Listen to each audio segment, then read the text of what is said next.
Hello, we're here with the Creighton Duels. So we have our first match. It's Parents' Night, Senior Parents' Night for us.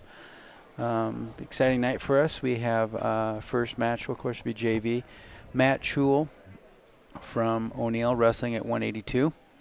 And we'll have another boy, I believe, I didn't catch his name. I think it was Anthony Morrill, but I'm not for sure. So I believe it was. Oh, yeah. Matthew Johnson it was. Matthew Johnson? Yep, wrestling a little bit lighter weight. So like we said earlier, we talked about this in the previous match that we broadcasted, that JV matches, they don't do exact weight. They'll try to get them fairly close. So kind of starting out here, so it's going well, both in the up position. Matt's doing a good job stepping forward, keeping it going. So a lot of people probably don't know this, but Creighton is a powerhouse of wrestling for years, a little bit down this year with numbers. We got a takedown by Johnson. Carl Streeter, the referee, gives him a takedown too. But it looks like Matt's doing a really good job being really aggressive. Nice double. So we get a technical light there. What has to happen there when they're wrestling is that Matt has to put him down in a controllable space, and he did not do that, so his technical violation gave 1 point. So now Matt Johnson's up 3-0 on the top position. They did not reward him a reversal or an escape. So Johnson worked into a cradle. Far side cradle is going to tip him back. Ultimately, what Matt wants to do here is, Chul wants to do at the 182 pound, is break that right, stretch out, or post that hand that's coming up through the top of the shoulder, grab that hand and rip that away. So he can't get that. So he can't get that cradle. Longtime assistant coach Zach Clement is coach. Oh, there we go. So Johnson gets him his back. Really got him stretched out. Might be a pin here for Johnson soon. And there it is. 57 seconds left in the first period, and Johnson gets the pin. So. And before that technical, Chul had a good opportunity there to pick up some points and potentially tie it up and take the lead. But so just a hard move for Chul from O'Neill. Had a nice double. Just had to lay him down a little bit, being a little bit under control. So we're gonna go right now for the National Anthem. No, what are we doing here? Parents' Night. Yep. It's Parents' Night. Sorry. So not to age Randy Clement. Randy could have coached both me, Coach Quirkle, and I believe he could have coached Mr. Peterson if Mr. Peterson was a wrestler. He's been coaching since 1980, I believe. So he's been there a long time. Outstanding wrestling coach. There's not a person in the state of Nebraska who doesn't know who Randy Clement is. And, of course, Randy has retired and has stepped back away from the coaching scene. But, of course, if you look around, he was in the second row with Creighton. And his son, Zach, is taking over for him. Zach's been a pretty accomplished wrestling coach and has won a state championship in football. So he's done the right things as coach. They're getting some more kids out. Small numbers out right now for them. O'Neill is fairly young. I believe the 11 of the 24 wrestlers out for O'Neill are freshmen and sophomores. So a bright future for the Eagles, and I know that Creighton historically has been good, and I'm sure they're going to have more kids out in the next few years with numbers improving for them.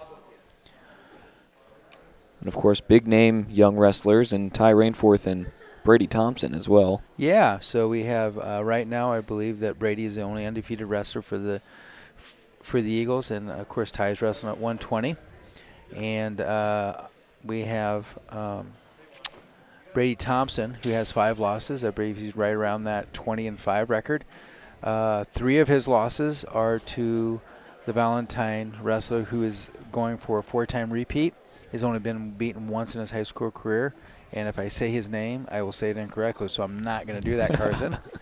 Okay, so, and he got beat by Quant from Northwest with his 4th loss, and he got beat by a Layden that was from Battle Creek. So the losses that they have right now are for Brady are quality losses. If you would want to say if any loss is a loss, it's quality.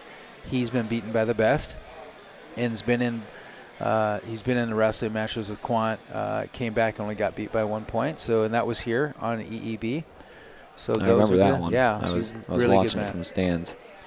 So yeah, so we're going there. Then we of course have Oscar Lopez, who's been out for an injury for 3 weeks. He's going to come back tonight and wrestle. It's exciting to see hopefully he'll get a match, and we can see how he does.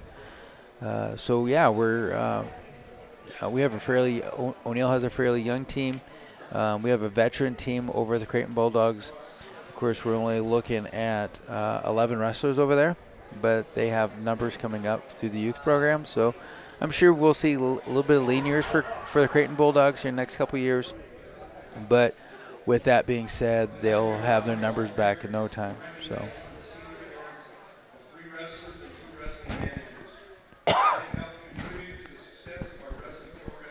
So we got senior night. This is the last. This year's wrestling squad is composed of 22 athletes, and the Eagles have wrestled a very difficult schedule with wins over Ralston, Kozad, and Sioux City Healing. Tonight is our last home varsity competition, and our senior wrestlers wish to say thanks to all of the fans and coaches. They would especially like to thank their parents for many Saturday trips over the years and all the support throughout their entire careers. O'Neill High School wishes the best for all of our wrestling athletes and their parents for the rest of the season. Of course, is Mr. Steve Brown. Riley Davis, son of Nikki and Tim Davis. Riley has been a 3-year participant in and a 3-year letter winner. He is a tough competitor and our lone senior wrestler in the upper weight classes.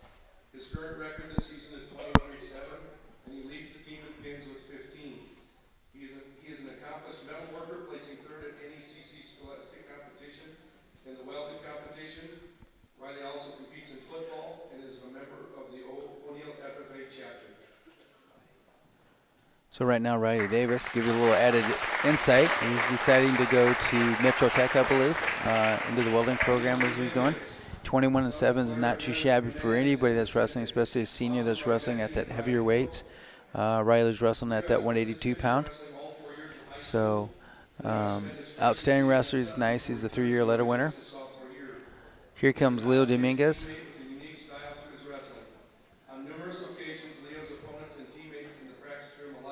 Leo is a 4-year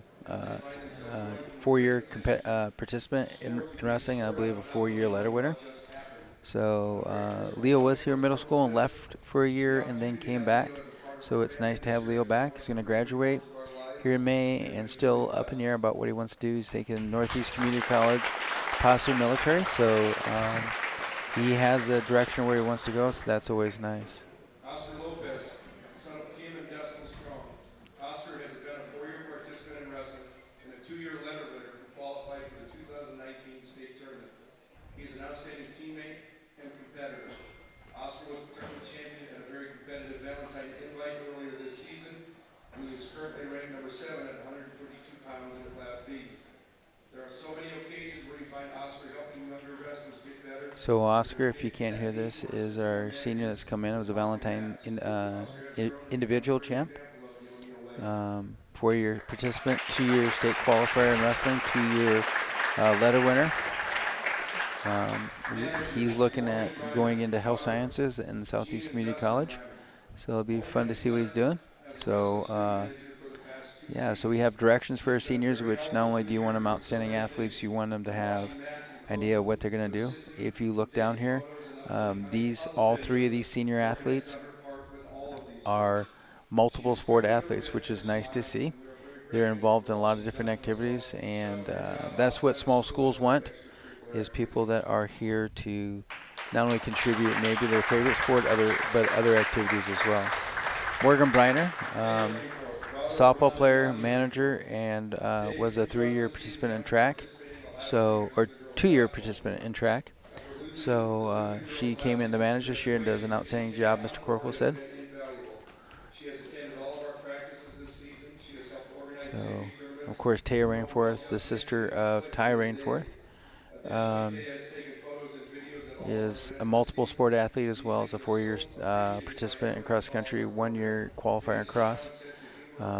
Outstanding, does anything in track that we want to. Is a 4-time letter winner, or 3 times so far letter winner in track.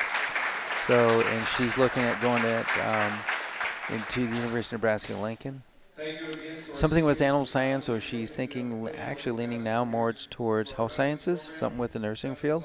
So it'll be, again, proud of our Eagles, our 5 seniors that are out there. So we will get to watch them not only graduate May 16th, hopefully, but see what they do down the path. So. And I believe I heard Oscar Lopez ranked 7th at 132. Yeah, so rated number 7, and I believe that Ty Rainforth is rated number 2, and that Brady Thompson is rated number 4. If you look at the district seedings, Oscar's rated number 2 in their districts. Ty Rainforth, of course, is number 1 in districts, and I believe Brady Thompson's rated number 1 in districts. So, and then we got a lot of people in that 5th and 6th seed. Riley Davis looks really good where he's at. Leo Dominguez looks good. We got a young group of boys coming in, so young athletes coming. So you just never know. You know, we're kind of getting to the point of time of the season now where they're coming in. They're going to wrestle conference, I believe, next Saturday. I haven't heard anything different, but they usually wrestle those at Norfolk Catholic, and they'll have that going in. So they're going through the wrestlers right now. Joe Yates is a 106-pounder, but he has an open. That means that Creighton has nobody to go with them to wrestle. We do not have a 113-pounder, and they don't either, so it's open. Ty Rainforth is 120 pounds, but there's nobody to wrestle him. So Oscar Lopez is coming in the 132, and he's going to have a wrestling.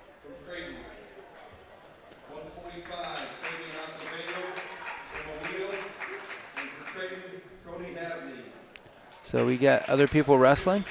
So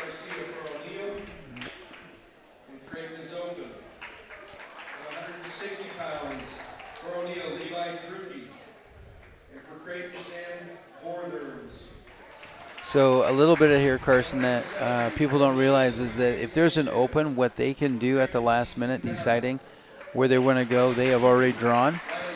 And the home team or the one team will have to bring their one wrestler out. They can slide a wrestler up to the next weight, opening a division. So let's say that you have somebody that wrestles 500 that has an open division.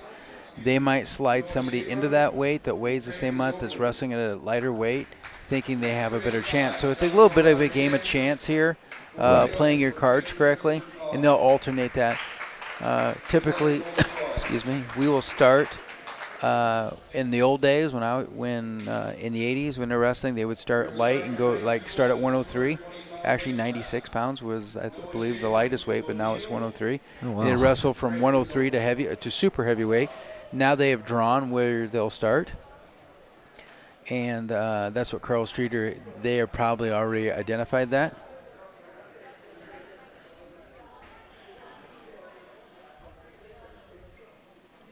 So we got Sal Rodriguez coming up.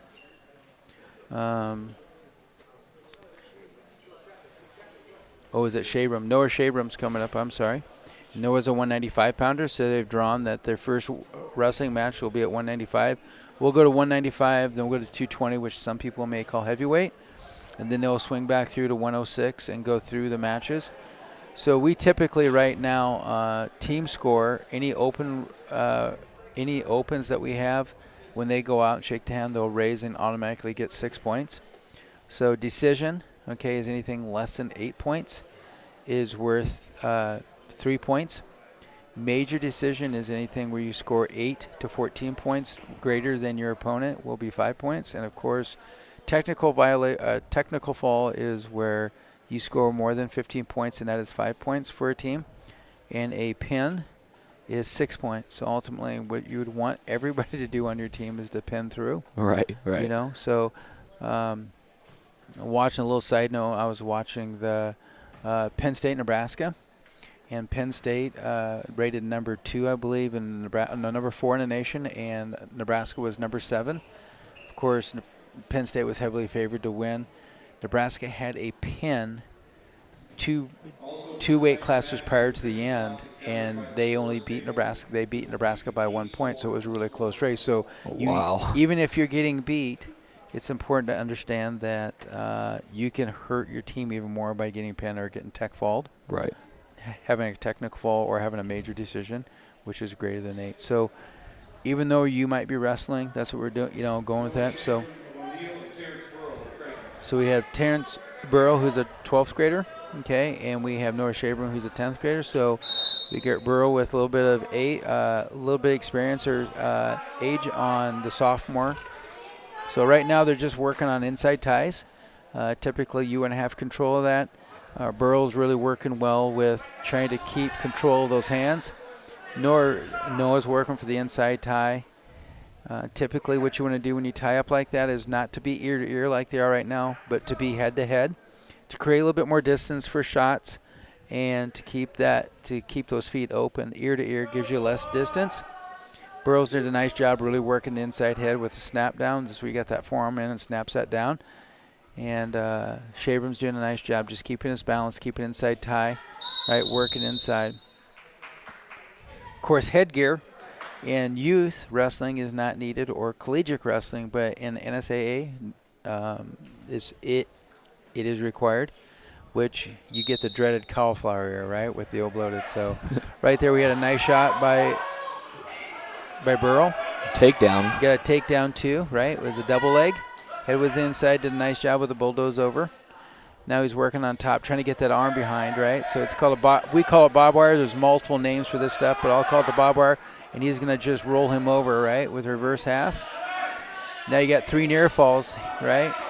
Shabram can't do much to prevent the pin from happening here, but he's trying his best. Yeah, you got about 45 seconds left. And unfortunately, Shabram got pinned there, right? So near falls is when you don't get pinned, but your shoulders are less than 45 degrees or you get less. 3 points for that, don't you? You get 2 points if it's over a 2 count. Right. And if it's more than a 4 count, then you get 3-point near fall. So, right. Yeah. So kind of how the point systems go, right? So you could have a takedown with a 3 near fall and get 5 points right away, which happens quite a bit. So right now, if you look at the score, there is Creighton is up 6-0 with a pin. So we have Sal Rodriguez, 9th grader wrestling Christopher Cawthon, who's a senior, but this is his first time, I was talking to Coach Randy Clement, ever out for athletics. So just something new to him. So he's so Sal right now has a single leg, just trying to bulldoze him, just press into him, right? Sal has a severe disadvantage on weight. That's a lot of weight that he's pushing, right? 220 to 285 against Cawthon.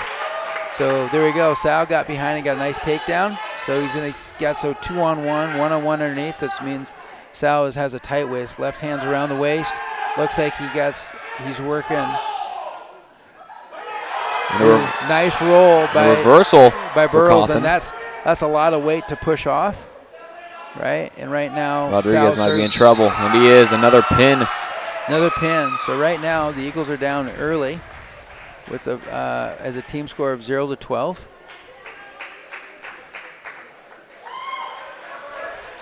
Sal just got caught there with that nice roll. When you got somebody that big and strong that got that, he just grabbed that wrist and did a near side roll and rolled and kept that hand tight and rolled him over, and then he did a nice job reversing that, getting back to his belly and getting on top of Sal.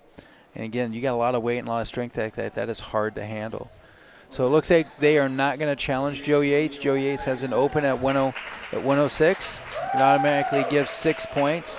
So a forfeit due to nobody to wrestle is an automatic 6 points. So it climbs the Eagles right back into having a score of 12-6.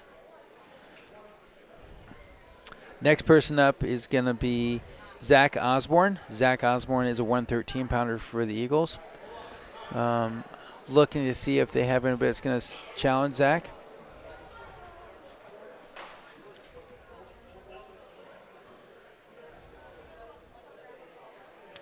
It doesn't look like Zach. Who is that at 113? I believe that's Ty Rainforth. That's Ty Rainforth. We had an open at 113. That's right. They didn't. Both teams did not have someone to wrestle. So, so Ty Rainforth comes in. So there's no right. So 6 points are each given. So now we're at 12-18. That's Ty Rainforth comes in and they give him a bye. He had nobody. They said they had nobody wrestling. Probably a smart move, even if they did. We got some of this rated high in Class B.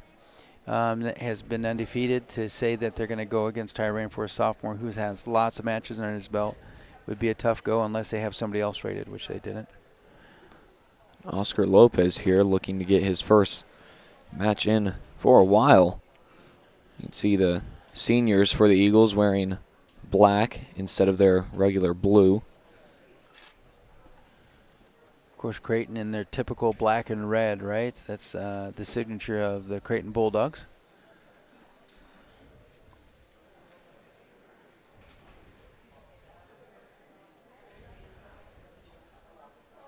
So now we're 18-18.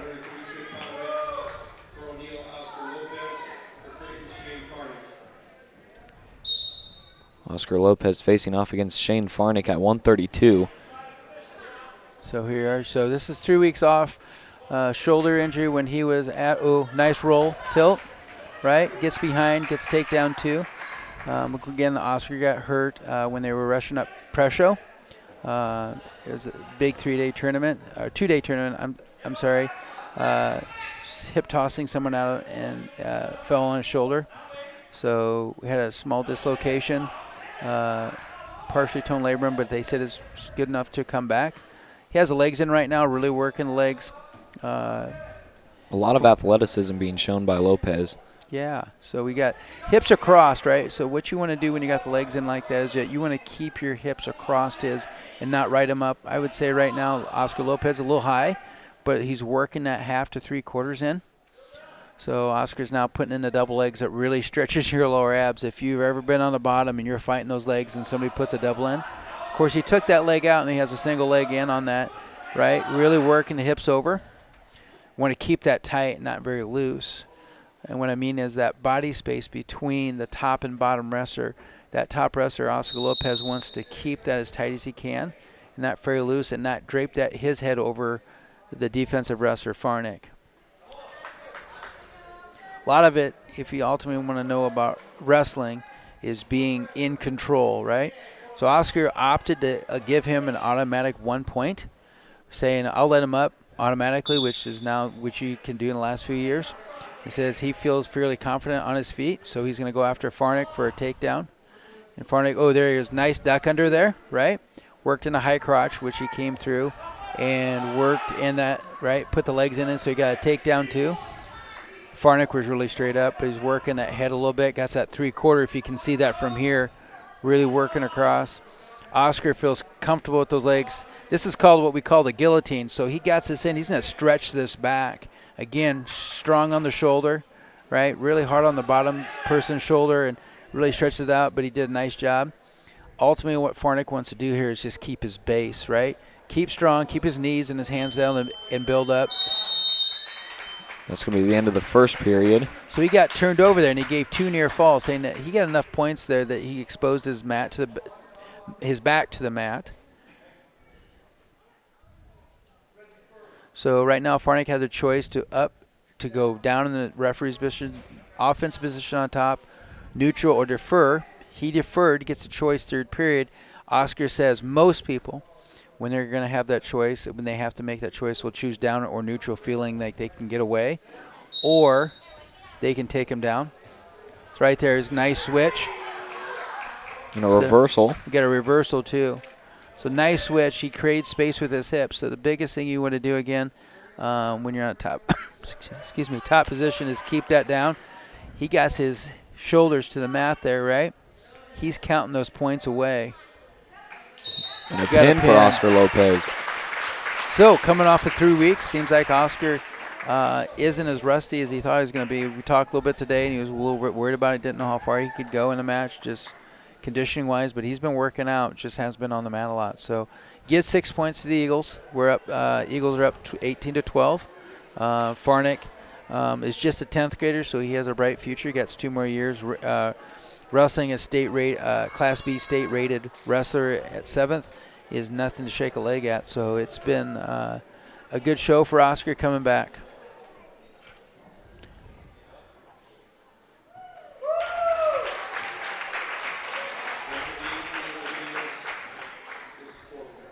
So Leo Dominguez gets a forfeit.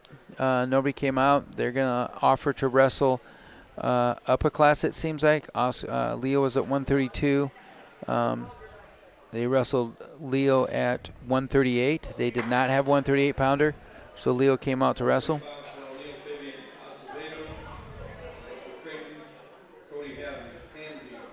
So Brady Thompson, typically at 138, did not wrestle because he's been dealing with some flu. We're at the 145 is Fabian Acevedo, sophomore. Pretty good wrestler. Nice job. He did a nice, there we go. And 145, R.G. Wilms. Strong kid, looks like he's fairly strong. He got that near side cradle, so he's going to have to break that. That's going to be 2 for Wilms. Yep, 2 for Wilms. And I got two near fall. Ultimately, that was a nice cradle setup. And Fabian did a nice job getting away from that. Working that head in the armpit a little bit, right? Bow and arrow, whatever you're going to call it, coming in. Working that out. Fabian's trying to work to his base. Needs to get those hands out.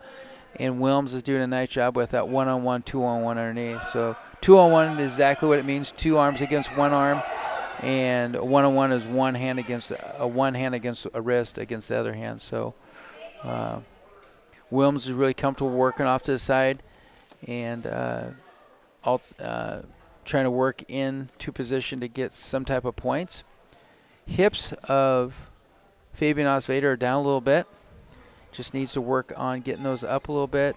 Trying to work that half, a really hard half in right now. That's sunk in pretty deep.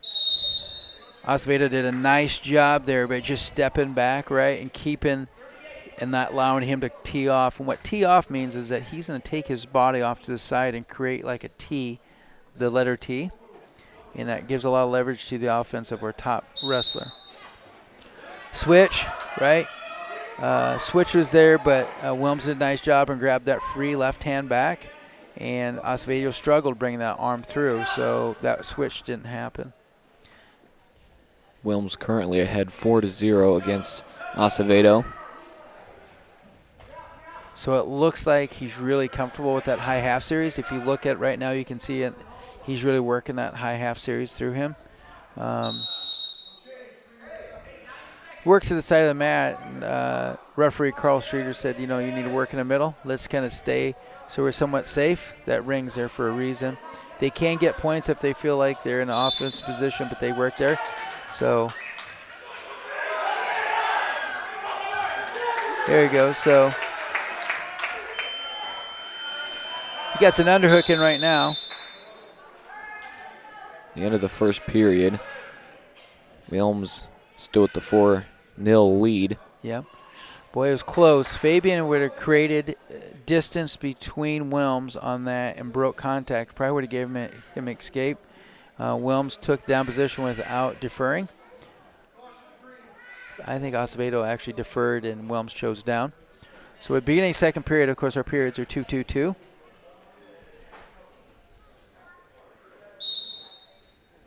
Standard referee position what they have.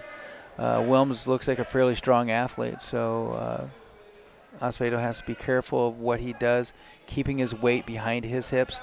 Right now, Acevedo's weight, now he got a little bit bound. He kind of needs to keep his hips are on the ground. It's not where you want to be. He has to scoot back, keep his hips off the deal, and he's put the legs in. Nice counter on that. Wilms did a nice job through that. So with the legs in, what Wilms has done is a really nice job is grabbing that heel. So that inside leg's in, but he's grabbed that heel of that leg, and he's going to hoist that. Your goal there is to hoist that above your head if you're in a down position and throw it across or stand up with it, right? As long as it's not in, it's not potentially dangerous, and they can get an escape that way. Does what they call an inside switch on that. He's done a nice job with it. Gets that strength of Wilms. Feels fairly comfortable with that. So Wilms got that leg again. He got that leg. He's going to try to hoist that above, right? If he controls that leg, that's in a little bit of trouble for him. So ultimately, you want to keep your hips up off the mat when you're wrestling offensively like Fabian is, and he's going to rip. Wilms going to rip him down, right? Try to keep his hips down off that. So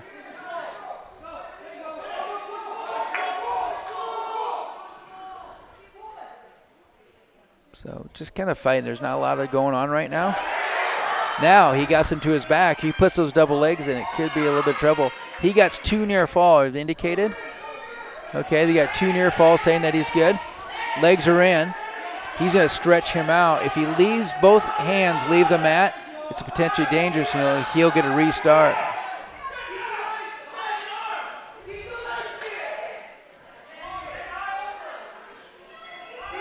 And Wilms with that leg again, able to find it. He's doing a great job throwing those hips out.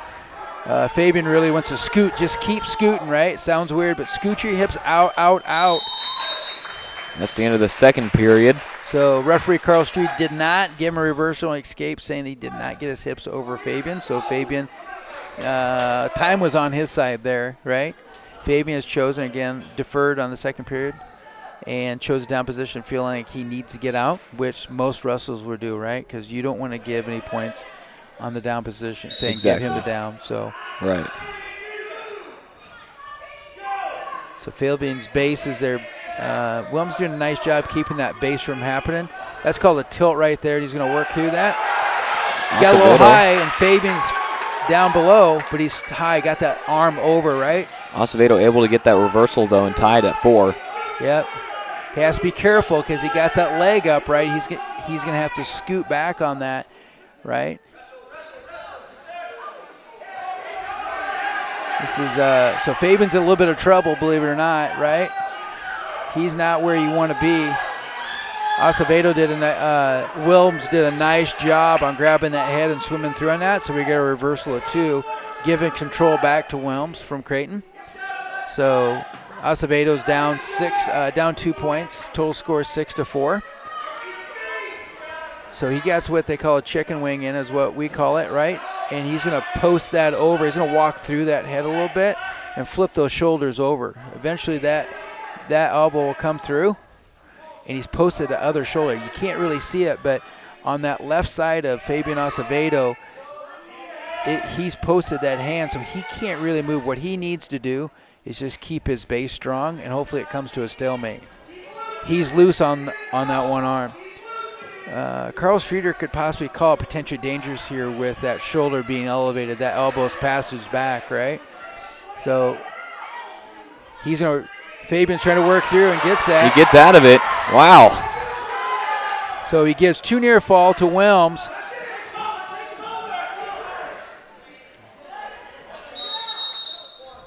And they give escape, right? So we get an escape there, so it's 8-5. Acevedo with 14 seconds to work with here. Yeah, and they're not moving a lot fast. If he doesn't get back to the mat quickly like that, they can call a stall saying that he's not ready to go. Carl Streeter did a nice job bringing him back to the center. We got 10 seconds, 9, 8, if you can see that time coming through, right? So high-risk move there, didn't work, and, of course, takedown. So, again, he's going to get beat by 7. Okay, so it's not a near fall. Gives just 3 points to Creighton. Nice match. When you got an 11th grader wrestling a 10th grader, nothing to be ashamed there. Both wrestlers, congratulations to Wilms.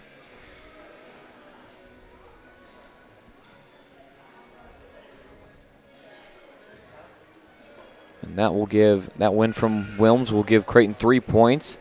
Eagles still with the team lead 24-15.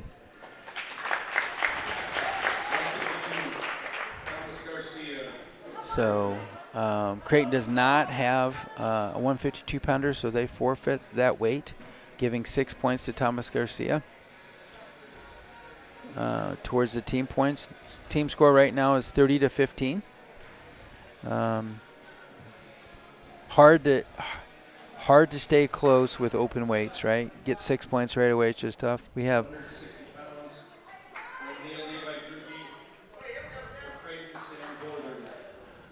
So we got Levi Drucke has moved up to 160, is weighed in at 152 on the roster, but he's going to wrestle 160. And, of course, we have Sam Worthams, senior, wrestling. Worthams looks really good on his feet. Fairly quick athlete, looks like. Both really strong, physical-looking athletes, so it'll be a fairly good match there. to say that they're 4-year or 1-year wrestlers in high school is true, but a lot of these young wrestlers, like any other sport, have been doing it for quite a few years. So mat time is something essential, just like it is in any sport. These athletes have been doing it quite a bit. I know Levi Druk has been a leprechaun wrestler for a while. Goes for that inside swing, right? Goes for a tie. Kind of a single, but his head is the outside, just grabs my leg. Needs to keep that leg and face him. So it's going to be 2 points for Wortham's. Wortham's got, 2 points. Kind of working that arm. In my day of Creighton, they've been known to work that a little bit, and they're a cradle fireman's type of group. When Randy Clement was coaching, I'm sure Zach has the same thing. Wortham's got a little careless and they're not going to give him reversal or escape yet, but get out in front.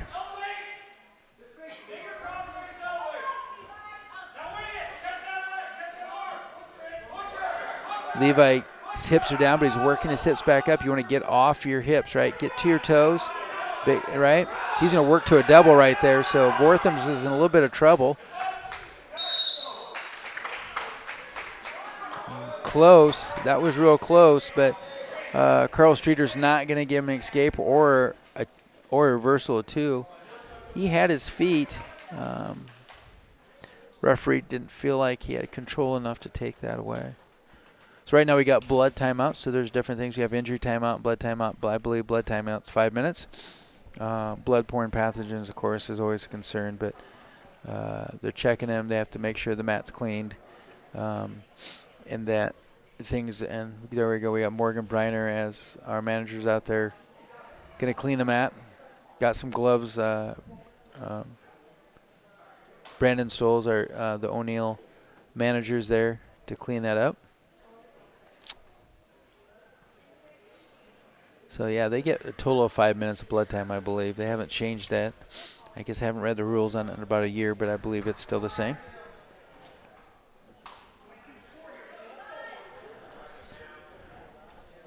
Second period, it looked like I'm believing that Wortham's deferred, and now we have that would be get escape. Good escape by Druki. Druki's working for the inside tie. Creighton has been known to be a kind of a headlock series group too, so just be careful with that on that post. He's doing the right thing, posting away. So we got an escape. Got 1 point back. Creighton defers that one. So at bottom of the second period, Wortham's defers, so he gets choice, right? Third period. And of course, what most wrestlers do, just like Drew, he chooses down position, decides that he feels like he can get away, just like he did there. So he has to have a little bit of confidence. And if he gets that escape or reversal, he has a chance to tie it up and even take the lead.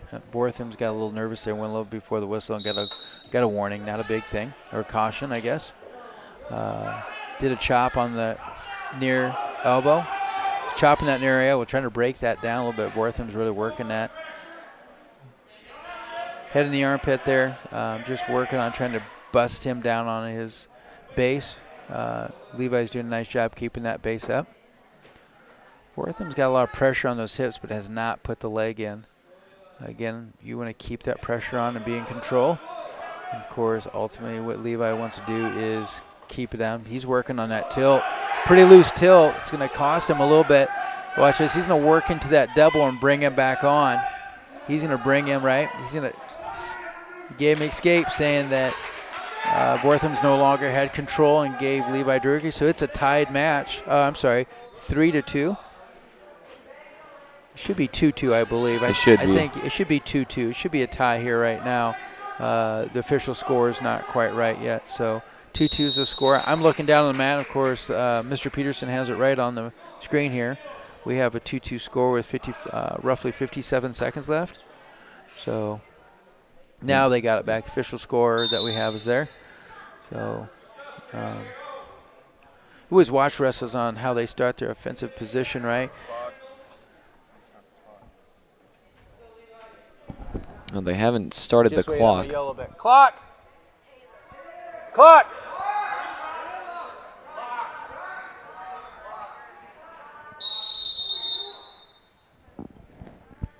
Sorry about that. I was yelling clock, so I'm sure that everybody in the EB listening crew has probably heard that. So they're at 57 seconds. I would say they gave 5 seconds away from that. Right. So we have a staggered stance with Wortham's. When you watch him, he'll have one leg in front of the other. So typically it's telling me that he's a right-handed person. He's not switching back from left to right. So he's heavy on his right leg. I'm going to call him Kobe Druki, his older brother, but it's not Kobe Druki. It's Levi Druki. So if I do that, Kobe, congratulations. I'm giving you a compliment. And maybe I'm giving Levi one too, right? So Levi is a blockier step. He has a blockier set style of stance. He's both legs up front. So kind of working there, right? So, of course, Wortham now is more of a block set there, right? Not a staggered step. Hand control is ultimate when you're in the neutral position like this. Neutral is when both are up. We got 25 seconds left working towards this. Wortham's has wrist control on the left hand. Of course, working inside tie. Levi is really comfortable with that double leg getting in, so we'll see if he shoots for that, right? Working for that with what they call the high crotch series, where you get that arm through the legs, between the legs, and rides that through and goes to a double.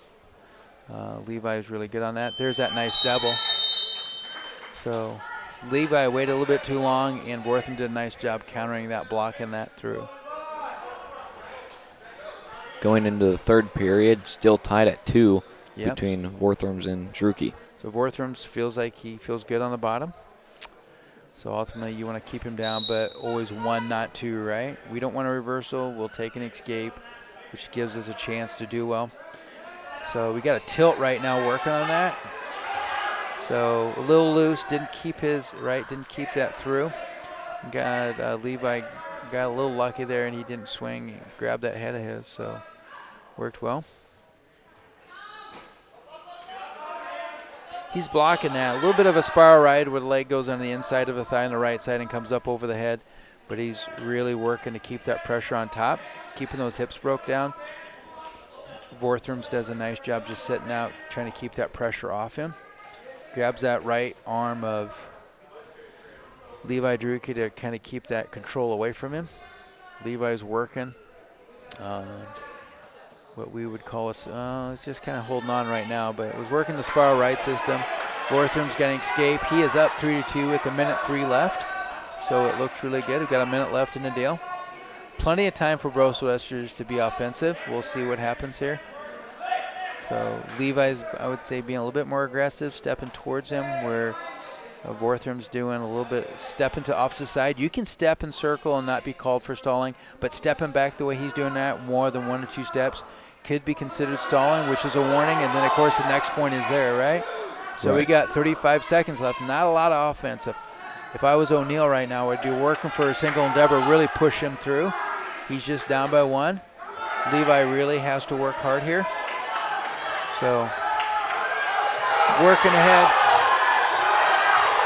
We got 18 seconds left. Scott's a nice single on the inside. He needs to pick that up, right, and swim through with that. 10 seconds.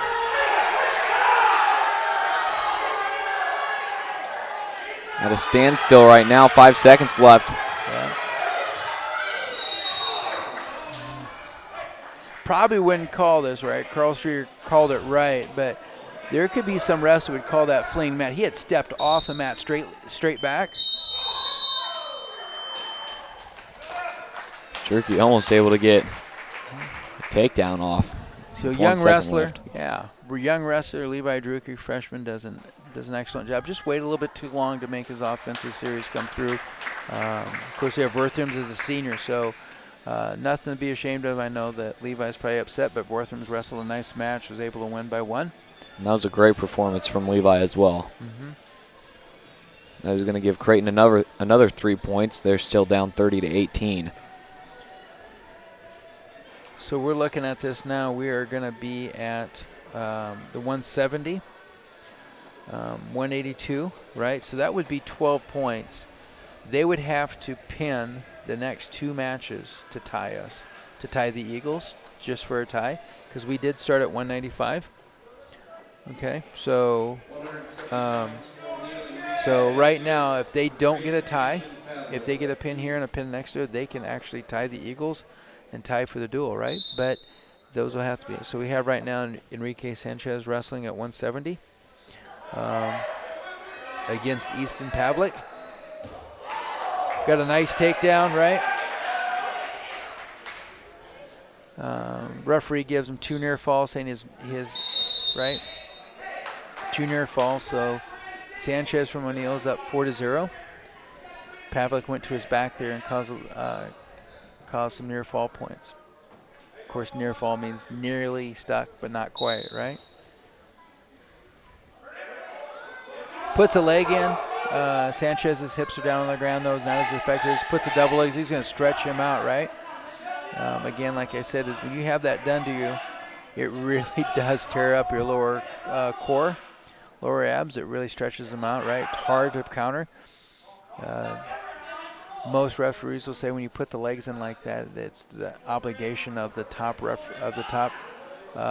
wrestler to do some offensive moves, and the wrestler on the bottom has to build his base basically, and he will never be called for stalling.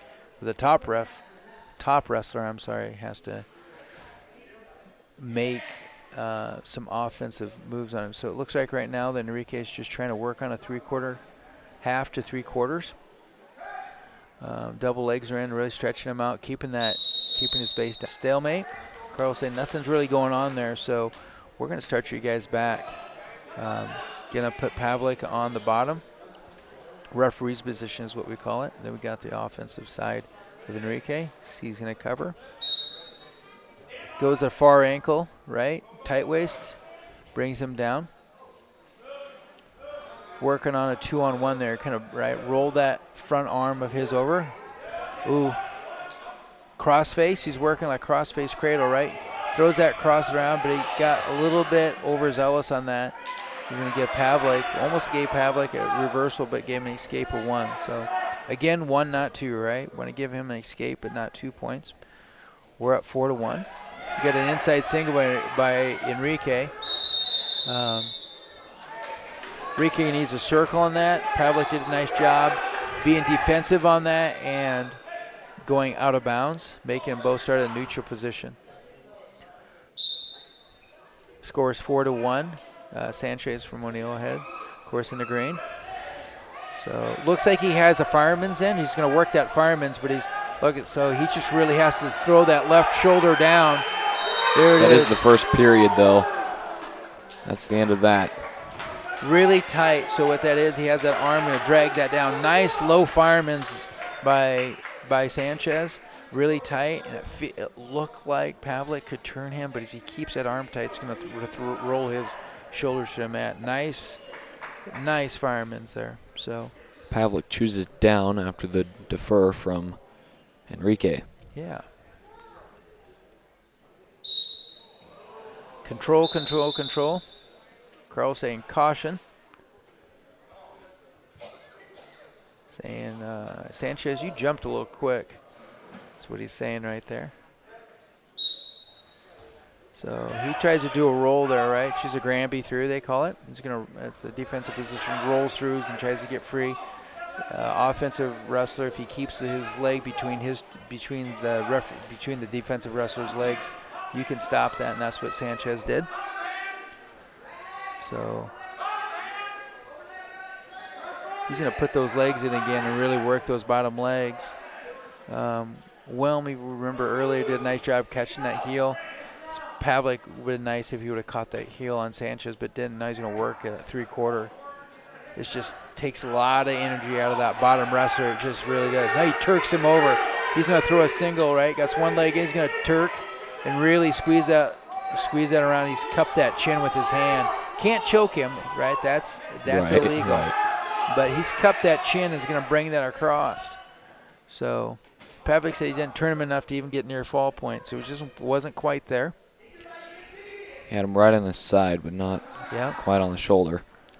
So he gets that 2-on-1. He's working that left arm underneath, going to roll that wrist underneath this. That's a crossface. So it's called a crossface. He's going to work, watch this, he's going to work that crossface cradle. And what most defensive wrestlers do will have a strong base, kind of straighten out, and then he throws that half in. So it's kind of a good 1-2 punch. if you're the offensive wrestler. And right now, Pavlik's doing a nice job just keeping a strong base. Oh, again, crossface. He's going to work a crossface into Creighton and got it locked up. And he's going to roll him back. Nope, couldn't hold on to it, right? Didn't have a good grip. All right, didn't have a great grip. And, of course, Pavlik, it takes a lot of energy to hold that off. There's another crossface.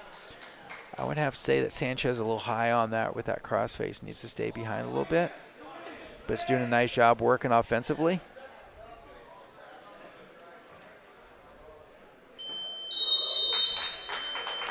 End of the second period, 4-1, Sanchez. If it was college wrestling, we'd have riding time. Over a minute on the offensive position gives you that. Pavlik says, I'm going to choose both up here on neutral, though. Of course, we don't have riding time in high school, so we don't have to worry about that. So inside tie. So Sanchez, right? Pavlik does a shot. Arms are a little bit out, hips weren't down. So Sanchez did a nice job countering that, throwing those hips out, hipping out is what we call it. He got that front headlock there. He's going to hold that tight. He's going to throw that through, and he's going to throw him to his back. He has control. It's his takedown two. Near fall. He's going to hold that wrist. And maybe a pin, and there it is for Sanchez. Wow. That's some people call it chin whip. Something that they did early in the past years. O'Neal was really known for as a chin whip. Bring that through. So chin whip can even come off your hips when you're standing. So nice piece. I remember Corey Rouse when they were wrestling down at state title for the title, chin whipped an area wrestler from Valentine to give O'Neal a lead. So something that O'Neal's probably noted for. We have a lot of wrestlers do that in the past. And nice wrestling deal by Enrique Sanchez. Nice control. Pavlik is just a 10th grader, and of course Sanchez is just a junior. So again, most of the wrestlers we're seeing out here for the Eagles are multiple sport, multiple activity athletes or students, which is nice to see. You don't like to put all your eggs in one basket, right? Spread things out, so it's been good. We've got a lot of people that are in band, musical, wrestling, football, cross country. So the people that do stuff do a lot of it, so it's nice to see that. So it looks like we're coming up next. We got 182-pound Riley Davis is going to wrestle. At 182, both teams are open.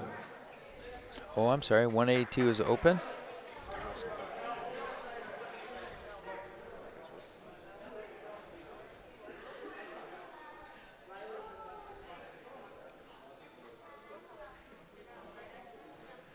I think it's 182. I could be wrong, but I think it's 182. At 195 pounds for O'Neal, Riley Davis. Looks like they're wrestling at 195 from what I heard. Could be. I could be off. So, two physical-looking guys right now going at it. So, we have Anthony Morrill. And we got a takedown, nice takedown by Riley Davis, working the head a little bit. He's going to stay behind. Keeps control.